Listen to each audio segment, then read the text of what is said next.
Seja bem-vindo ao Território da Mente, o podcast que conecta psicologia, prática e reflexão. Meu nome é Bianca, sou a locutora deste podcast e aqui comigo estão os psicólogos Cássio, Liliane e Rafael. No episódio de hoje vamos falar sobre o laço terapêutico, que nada mais é do que a relação entre terapeuta e paciente.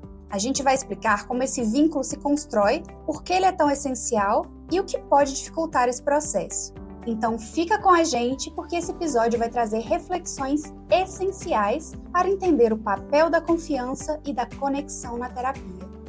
A relação entre o terapeuta e o paciente é diferente de qualquer outro tipo de relação que temos aí no dia a dia. Não é uma amizade, não é um relacionamento familiar, nem um vínculo profissional comum. Ela é um espaço seguro onde o paciente pode se expressar livremente, sem medo, sem julgamento, e onde o terapeuta tem um papel ali de acolher, interpretar e guiar esse processo, né, de autoconhecimento, de descoberta ali do paciente. Esse vínculo a gente chama de aliança terapêutica e é um dos fatores mais estudados ali dentro da psicologia. A gente tem pesquisas que mostram que a qualidade dessa relação ela vai impactar diretamente nos resultados da terapia, independente da abordagem que é utilizada. O laço terapêutico ele não se baseia apenas na empatia, mas também na confiança. Se baseia no compromisso, na autenticidade. E para que a terapia funcione, a gente precisa entender que o paciente vai precisar sentir que pode trazer os seus sentimentos e conflitos sem medo. O terapeuta vai precisar oferecer um ambiente de escutativa, de validação emocional. Por isso que esse vínculo é construído progressivamente. Ou seja, à medida que o paciente percebe que pode confiar no terapeuta e quando ele se sentir seguro para explorar suas emoções mais profundas, é que a psicoterapia vai avançar. E esse vínculo terapêutico não acontece de forma instantânea. Ele se desenvolve ao longo das sessões, conforme o paciente vai se permitindo confiar, se abrir. Existem 3 elementos essenciais para essa construção: a empatia, onde o paciente precisa sentir que é compreendido e acolhido sem julgamentos. A autenticidade, onde o terapeuta não assume um papel artificial, mas ele mantém a postura genuína e respeitosa. E a colaboração. A terapia é um processo conjunto. O paciente e o terapeuta constroem juntos esse espaço de reflexão e mudança. Quando esses 3 elementos estão presentes, o vínculo tende a se fortalecer, tornando a terapia mais eficaz. E tem um ponto muito interessante que esse laço pode se formar de diferentes maneiras, dependendo da abordagem teórica do profissional, né? A psicanálise, por exemplo, a relação terapêutica se baseia muito na transferência, que é quando o paciente projeta no terapeuta emoções e expectativas que vêm de relações passadas. O terapeuta mantém ali uma postura neutra, permitindo que essa transferência aconteça para que possa ser analisada e compreendida. Já na terapia cognitivo-comportamental, a TCC, esse vínculo ele é construído de forma mais ativa. O terapeuta ele participa mais, ele orienta, ele propõe exercícios e trabalha diretamente nos padrões de pensamentos e comportamentos ali do paciente. No humanismo, como na abordagem centrada na pessoa, de Carl Rogers, a ideia central é que o terapeuta deve oferecer um ambiente de aceitação incondicional, uma empatia genuína, uma congruência. Nessa perspectiva, a terapia só pode funcionar se o paciente sentir que está diante de alguém que realmente acolhe sem julgamentos. E apesar dessas diferenças, uma coisa é certa: sem um laço terapêutico sólido, nenhuma abordagem vai funcionar ali como deveria. Na prática, né, Rafael, significa que quando um paciente começa a terapia, ele não vai saber como é que vai conseguir se abrir, como é que vai fazer a terapia, não tem um manual. É o próprio processo que vai ajudá-lo a se sentir seguro para falar sobre suas questões com mais profundidade, com mais liberdade. Mas também significa que essa relação não vai ser tão simples assim, ela pode ter desafios. Algumas pessoas acham que não vão conseguir se conectar com o terapeuta logo de cara, ficam em dúvida se continuam, enfim. Outras se sentem desconfortáveis, porque nunca tiveram um espaço onde pudessem falar sobre si mesmas, sem serem interrompidas ou principalmente julgadas, né? Os pacientes se queixam muito disso. E é sobre esses desafios que nós vamos falar mais ao longo desse período. Vamos explorar como é que esse laço se forma. A ideia é essa. O que pode dificultar a constituição desse laço, desse vínculo? E o que o paciente pode fazer também, caso sinta que a terapia não está fluindo como esperado? Porque, no fim das contas, o laço terapêutico não é só um detalhe. Ele é a espinha dorsal de todo o processo psicológico. Sem ele, efetivamente, não vai ter uma terapia de verdade. Então, Cássio, e como o vínculo terapêutico ele vai se construir, então, né? Muita gente imagina que a terapia é só uma conversa, mas a relação entre o terapeuta e o paciente é muito diferente de um bate-papo comum. No dia a dia, quando nós falamos com um amigo, um familiar ou até um colega de trabalho, sempre existe uma troca. A gente escuta, mas também fala da gente, dá conselhos, conta experiências parecidas. Já no contexto terapêutico, é diferente. O terapeuta está ali para ouvir o paciente, para acolher, para ajudá-lo a organizar suas emoções, sem interferir, isso é muito importante, sem interferir com opiniões pessoais ou julgamentos. E essa postura do terapeuta é um dos primeiros fatores que ajudam a criar esse vínculo terapêutico. Mas a construção desse vínculo ela não acontece assim de uma forma única, né? Cada pessoa vai ter um tempo para poder se ambientar. Tem algumas que logo na primeira sessão já fica bem à vontade, já começa a falar com um pouco mais de liberdade, se sente à vontade de se abrir. Outras precisam de semanas, às vezes até meses, para conseguir realmente sentir que pode confiar ou se abrir. E às vezes nem é só pela confiança, é mais pela tem coisa que a pessoa não fala nem para ela mesma, sabe? Aí, em algum momento, ela consegue acessar essas informações e começa a desenvolver a fala ali. Isso porque cada pessoa chega ali na terapia num momento histórico ali único da vida dela. Então, vamos supor que a pessoa cresceu em um ambiente onde as emoções eram sempre validadas. Talvez ela tenha mais facilidade de criar um laço terapêutico, né, de se envolver ali nesse laço ali junto ao profissional. Mas se a pessoa passou por uma experiência de rejeição ou aprendeu que demonstrar os seus sentimentos ali é uma certa vulnerabilidade, gera risco para essa pessoa, então pode ser que ela tenha mais dificuldade de confiar nos outros e isso pode levar um tempo maior para poder criar essa segurança na terapia ali. Então, não tem um tempo certo para a gente falar quando vai acontecer esse vínculo, como que vai se estabelecer esse vínculo. O que importa mesmo é que ela seja construída de forma genuína, respeitando o ritmo de cada paciente. Perfeito. Eu vou mencionar aqui, então, elementos fundamentais, né? Eu trouxe em tópicos, elementos fundamentais que vão ajudar a fortalecer esse laço, esse vínculo terapêutico. Em primeiro lugar, eu destacaria a empatia. O paciente ele precisa sentir que o terapeuta está verdadeiramente interessado no que ele diz, ele precisa sentir que o terapeuta compreende o seu sofrimento sem julgamentos. Então, empatia nesse sentido não é apenas ter pena ou concordar com tudo, está muito longe do conceito de empatia, né? Mas sim conseguir, na medida do que é possível, colocar no lugar do outro, entender o seu mundo interno. Outra premissa fundamental é da escuta ativa, porque diferentemente de uma conversa comum, onde a gente fica pensando o que a gente vai responder enquanto o outro fala, na terapia, o profissional vai oferecer uma escuta voltada para o paciente. Então, ele está numa posição de escuta e o lugar de fala é prioritariamente desse paciente. O terapeuta, obviamente, não está ali para dar respostas prontas, né, receitas objetivas, mas para oferecer um espaço onde o paciente possa refletir e se entender melhor, dialogar consigo mesmo.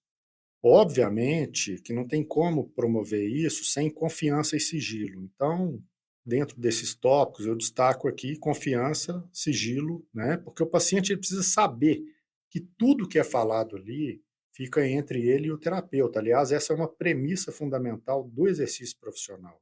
Essa sensação de segurança do paciente é essencial para que ele se sinta à vontade e se permita, né, explorar questões mais profundas, talvez questões íntimas. E outro ponto importante que eu destacaria é o objetivo de uma continuidade, de uma constância. Porque o vínculo terapêutico ele não vai se fortalecer apenas dentro das sessões, mas também pelo ritmo, pela regularidade da terapia. Pacientes que ficam interrompendo, faltando muito sessões, eles podem sentir dificuldade em aprofundar o processo, porque o vínculo não se fortalece, ele não se solidifica. Agora, um ponto importante é que esse vínculo não depende apenas do terapeuta. Obviamente, a relação é de mão dupla, então para o paciente acaba que é um participante ativo desse processo. Quanto mais ele se permite estar presente na terapia, fazer das reflexões psicoterápicas propostas pelo terapeuta, mais ele vai ficar confortável de trazer os seus sentimentos, pensamentos reais, e mais esse laço se fortalece. E é importante a gente mencionar também que esse vínculo, ele pode ter dificuldades no caminho. Algumas pessoas chegam à terapia querendo resolver um problema específico, mas conforme avançam no processo, percebem que não é tão simples assim. E isso pode gerar uma frustração. O paciente pode sentir que está falando muito sobre um tema e não vê mudanças imediatas. Ou pode ter medo de entrar em certas questões e acabar trazendo só o superficial para a sessão. Esses momentos fazem parte do processo e é justamente por isso que o laço terapêutico precisa ser forte. Se o paciente sente que pode confiar no terapeuta, ele tem mais facilidade para lidar com essas dificuldades e não desistir da terapia antes da hora. Agora, falando assim, bem na prática mesmo, o que a gente percebe no dia a dia que é esse vínculo e como que esse vínculo vai se transformando ao longo das sessões? No início, o paciente geralmente chega assim um pouco mais receoso, alguns não, mas a maioria chega um pouco mais receoso, sem saber muito o que dizer, testando aquele espaço ali, e se sentindo como que funciona aquele ambiente, se é seguro para ele. Se a gente parar para pensar, isso acontece até em outros ambientes, quando a gente muda de emprego, chega num ambiente novo, a gente também geralmente vai testando ali o ambiente. E aos poucos, conforme ele vai percebendo que ele pode ser ele mesmo ali, sem precisar filtrar suas emoções nem nada, a terapia começa a ganhar um pouco mais de profundidade. E é comum que depois de algumas sessões o paciente comece ali a se soltar mais, a trazer questões mais profundas, a expressar mais as emoções e talvez coisas que ele nunca tenha verbalizado antes. Quando esse momento chega mesmo, então a gente sabe que o laço terapêutico está realmente forte. E olha como que é interessante isso, né? A relação também reflete muito sobre a forma como o paciente se relaciona com o mundo. Como eu disse ali na questão de mudar de emprego ou entrar num ambiente novo, né? Se ele tem dificuldade de confiar no terapeuta, é bem provável ali que ele também tem uma dificuldade de relacionamentos em geral, né? Com outros relacionamentos que ele tem alguma resistência também. E se ele tenta agradar o terapeuta, sei lá, querendo dizer o que o terapeuta gostaria de ouvir, pode ser que ele faça isso também na vida dele em outros ambientes. Então, a terapia, ela não vai só ajudar na resolução dos conflitos internos, mas também, nesse momento, vai permitir que o paciente compreenda mais esses padrões de comportamento nas relações com as outras pessoas. Então, resumindo, o laço terapêutico não vai acontecer do dia para a noite. Ele é, de fato, um processo. Depende de muitos fatores, assim como eu mencionei, né? A empatia escutativa, confiança, constância, e, obviamente, do envolvimento não só do terapeuta, mas do paciente também. Mais que isso, né, essa relação vai acabar se tornando um modelo seguro de vínculo para o paciente. Às vezes acontece de pessoas que tiveram experiências difíceis ao longo da vida, começam a perceber na terapia que ali tem um espaço onde ele pode ser ouvido, sem medo, onde pode expressar suas opiniões, suas crenças, valores, sem críticas. Essa vivência pode ajudar muito a construir essas relações mais saudáveis fora da terapia também.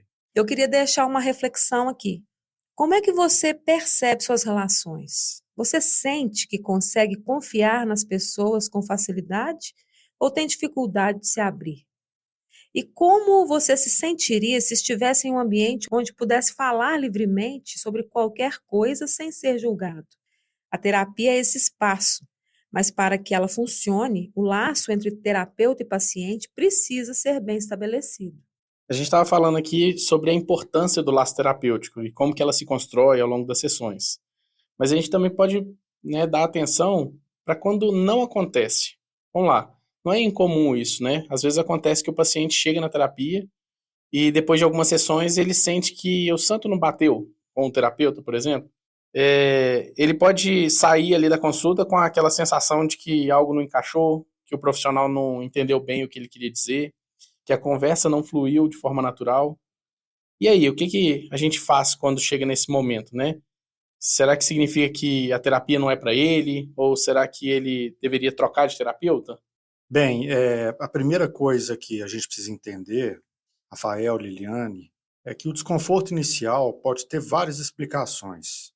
Algumas dessas explicações, apontadas aí pela literatura, estão ligadas ao próprio terapeuta, enquanto outras, obviamente, estão relacionadas às dificuldades do paciente. Então, o vínculo fica dificultado e a gente teria que identificar de onde vem essa dificuldade. Eu vou mencionar também aqui alguns motivos comuns pelos quais alguém pode se sentir que não houve essa conexão com o terapeuta. Por exemplo, o estilo de comunicação. Cada terapeuta tem um jeito de conduzir a sessão, né? Alguns são mais objetivos, diretos, outros trabalham mais com silêncio, com a reflexão, outros podem fazer mais intervenções, e ao passo que alguns são intervenções mais pontuais. E se o estilo profissional não combina muito com a forma como o paciente, do funcionamento do paciente, a forma como o paciente está acostumado a conversar, esse paciente pode ter a sensação de que a terapia não vai funcionar. Outra coisa que pode predispor à dificuldade é a abordagem terapêutica. Porque o tipo de terapia faz muita diferença, né? Se o paciente busca orientações mais concretas, diretivas, pode estranhar uma abordagem mais interpretativa, como a psicanálise, por exemplo. Então, da mesma forma, né, alguém que quer um espaço de fala mais livre pode se incomodar com uma abordagem mais estruturada, como a teoria cognitivo-comportamental. Outro fator, a expectativa do paciente. Muitas pessoas começam a terapia esperando que o terapeuta vai dizer exatamente o que elas querem, o que elas devem fazer, ou o que elas querem ouvir. Como se fosse um guia, um conselheiro, né? Quando percebem que a terapia não funciona assim, comumente tem frustração e, fatalmente, o paciente vai julgar que não está progredindo.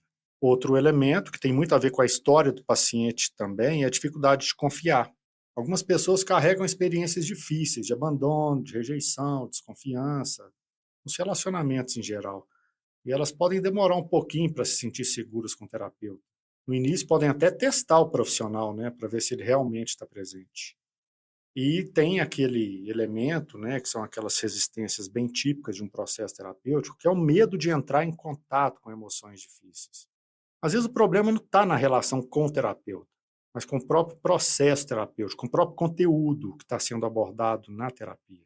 Algumas pessoas vão sentir muitas resistências em aprofundar em suas questões, e sem perceber, projetam esse desconforto no profissional, achando que ele não está ajudando. Ou seja, essa dificuldade inicial nem sempre significa que o terapeuta não é adequado. Às vezes é apenas uma fase natural do processo terapêutico. Quando isso acontece, e isso é mencionado para o terapeuta vai ter que fazer uma correção, um manejo dessa resistência.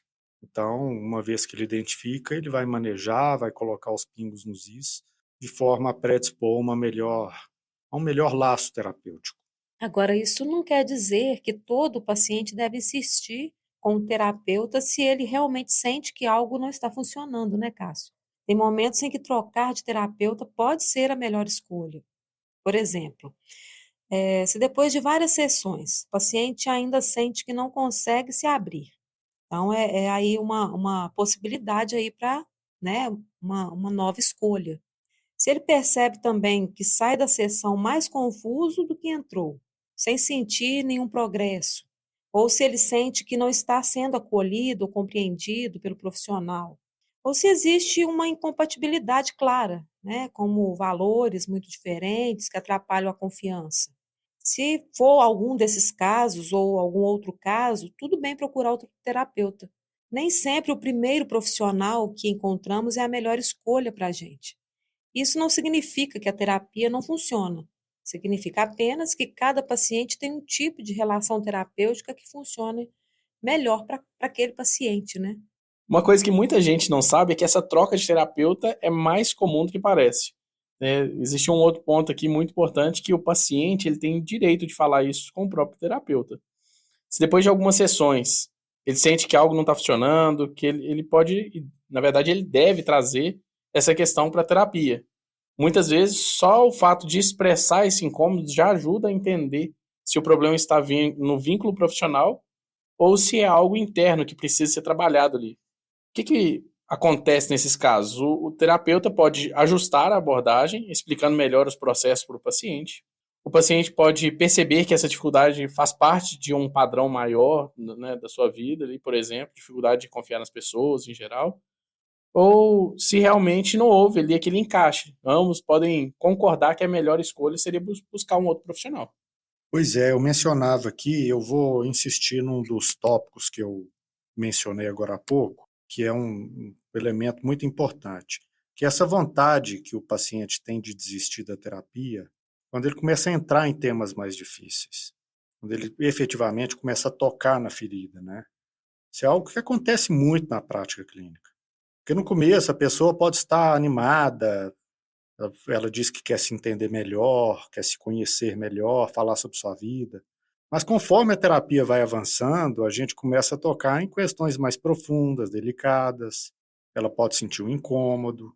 E esse incômodo pode vir em forma de pensamento, do tipo, eu acho que esse terapeuta não combina comigo, acho que não tem muita mudança rápida, que não vale a pena.